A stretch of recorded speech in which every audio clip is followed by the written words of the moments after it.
Maranatha,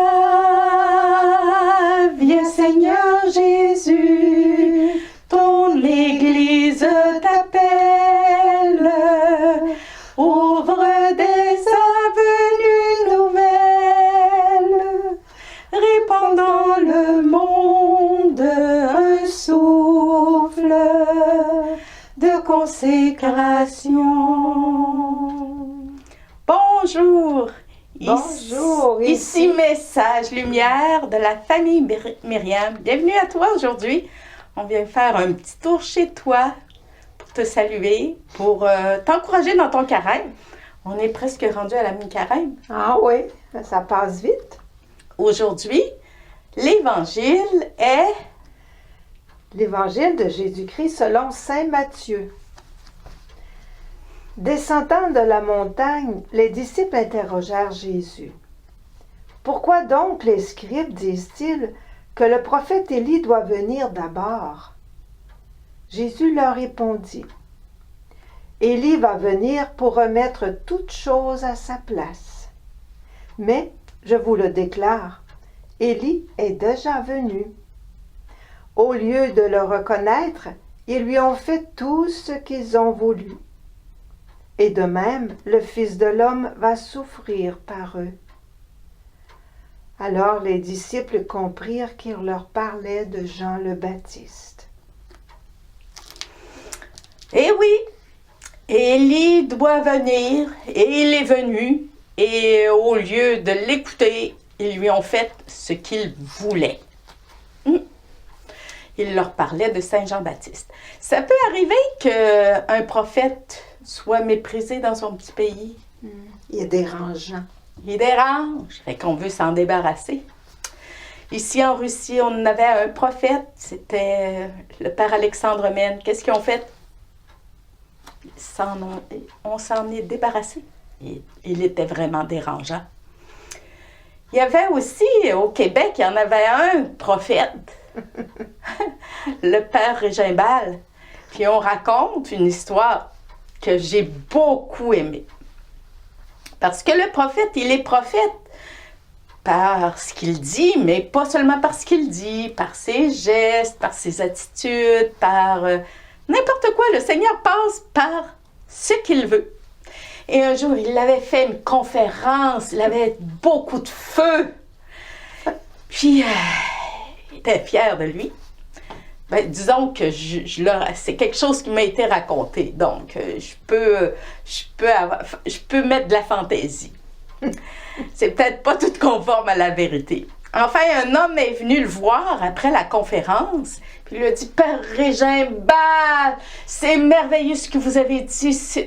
Moi, je serai jamais plus pareil après la conférence que j'ai entendue.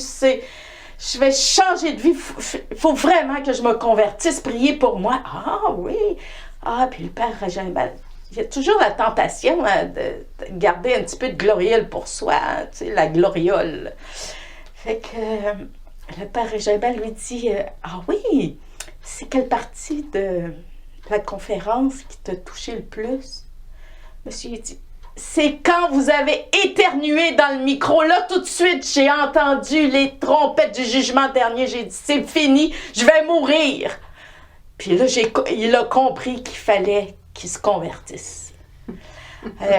Disons que c'était pas trop à l'avantage du père Régimbal. Mais les prophètes, là, c'est pas juste des phénomènes... des phénomènes dans l'Église, des phénomènes rares dans l'Église, parce que le baptême fait de nous des prophètes. Puis des fois, le petit prophète dont le Seigneur se sert, c'est la personne à côté de moi. Ça fait un petit pincement, ça me dérange.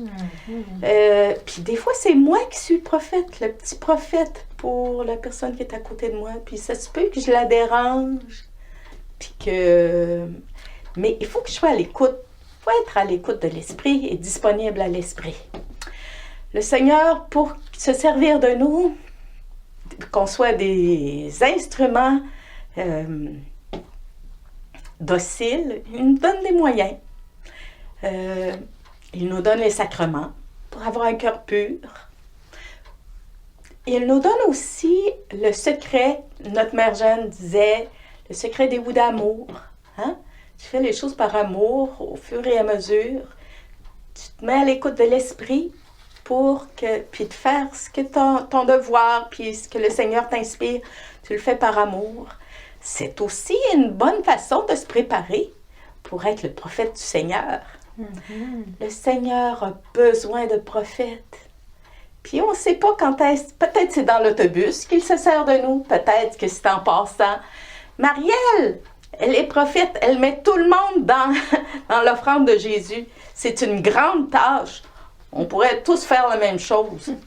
Le salut se répandrait sur toute la terre. Ensemble, relevons le défi d'être nous, les Saint Jean-Baptiste, dont le Seigneur a besoin pour notre temps. Peut-être que c'est juste une fois qu'il va avoir besoin de nous, mais il faut être là, hein? Comme celui qui, le pompier, dans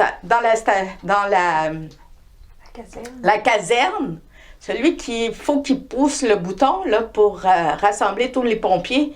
Il faut juste qu'il pousse le bouton, mais il faut qu'il pousse au bon moment. Hein? Demandons la grâce d'être à l'écoute de l'Esprit pour être les prophètes dont le Seigneur a besoin pour notre temps, pour notre pays, pour notre milieu de vie. La Vierge Marie vient à notre secours. Au revoir et à demain.